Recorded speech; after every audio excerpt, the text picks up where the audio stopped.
ವುಡ್ಡಲ್ಲಿ ಕಟ್ಟಿರೋದು ಕಾರಣ. ಓಕೆ ನೋಡಿ, ಪೂರ್ತಿ ಮರಗಳಿಗೆ ಸ್ವಲ್ಪ ಕಾಡಿದ್ರು ವುಡ್ಲ್ಯಾಂಡ್ ಸರಿ ವುಡ್ಲ್ಯಾಂಡ್ ಮುಗೀತು ಅದೀಗ. ಇಲ್ಲಿ ಯಾರು ಕಾಣಿಸ್ತಾರೆ ಕಾಣಿಸ್ಬೋದು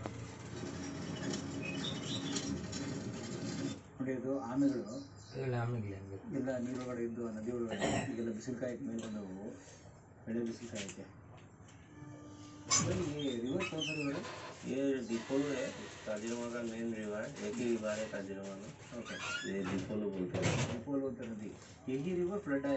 हाँ, यही रिवर से फ्लड होता है काजीरंगा में। वैसा क्या ನೋಡಿ, ಇಷ್ಟು ಚಿಕ್ಕದಾಗಿ ಕಾಣ್ತಿದ್ದೀರ ನದಿ. ಈ ನದಿ ಪ್ರವಾಹ ಬಂದೇ ಅವಾಗಲೇ ತೋರಿಸಿದ್ರ ಲಾಸ್ಟ್ ಅವ್ರ ಹತ್ರ 2000 ईस्वी ಅಥವಾ 98ರಲ್ಲಿ ತುಂಬ ಬಂದಿತ್ತು ಅಂತ. ಅದೇ ನದಿ ಇतना पानी है इसमें। वो ब्रह्मपुत्र से ये बढ़ा देता है ना ये रिवर, ये बाद में ये काजीरंगा में फैला देता है। ओके, ये ट्री का नाम है उड़ियाम ट्री। उड़ियाम, या ये जो निशान आप लोगों को दिख रहा है, ये टाइगर का नाखून का निशान है ये।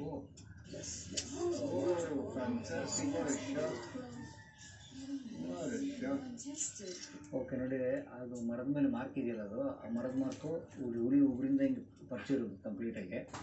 ಅದು ನೀವು ಕೇಳಿರ್ಬೋದು ಅನೇಕ ಹುಲಿಗಳಲ್ಲಿ, ಕಲಾಮಯದಲ್ಲಿ ಬಂದಿರುವಂಥ ಹುಲಿಗಳಲ್ಲಿ. ಒಂದು ಏನಂದರೆ ಹುಲಿ ತನ್ನ ಟೆರಿಟರಿ ಅಂದರೆ ತನ್ನ ವ್ಯಾಪ್ತಿ, ತನ್ನ ಜಾಗ ಮಾರ್ಕ್ ಮಾಡ್ಕೊಳ್ಳೋಕ್ಕಾಗದು ಒಂದು ಮಾಡುತ್ತೆ. ಅಂದರೆ ನನ್ನ ಜಾಗ ಅಂತ ಬೇರೆ ಹುಲಿಗಳಿಗೆ ಗೊತ್ತಾಗಲಿ ಅನ್ನೋ ಕಾರಣಕ್ಕೆ ಮಾರ್ಕ್ ಮಾಡುತ್ತದೆ. ಹೀಗೆ ನಾನು ಅಂದರೆ ಉಗುರು ಕಟ್ ಮಾಡ್ಕೊತೀವಲ್ಲ, ಅವ್ಕೆ ಹಂಗಾಗೋದಿಲ್ಲ. ಸೊ ಈ ಥರದ್ದು ಟೆಕ್ನಿಕ್ಕು 2 to 1 ಆಯಿತು. ಇನ್ನೊಂದೇನು ಅಂದರೆ ಭಾಳ ಸ್ಫೋಟಕವಾದ ಮಾಹಿತಿ, ಹುಲಿ ಮರನ ಈ ಥರ ಗೀರೋವುದರ ಹಿಂದೆ ಇರುತ್ತೆ. ಈಗ ನೋಡಿ, ಆ ಹುಲಿ ಹೈಟ್ ಗೊತ್ತಾಗುತ್ತೆ, ಆ ಹುಲಿ ಎಷ್ಟು ಉದ್ದ ಇದೆ ಅನ್ನೋ ಹೈಟ್ ಗೊತ್ತಾಗುತ್ತೆ ನಿಮಗೆ.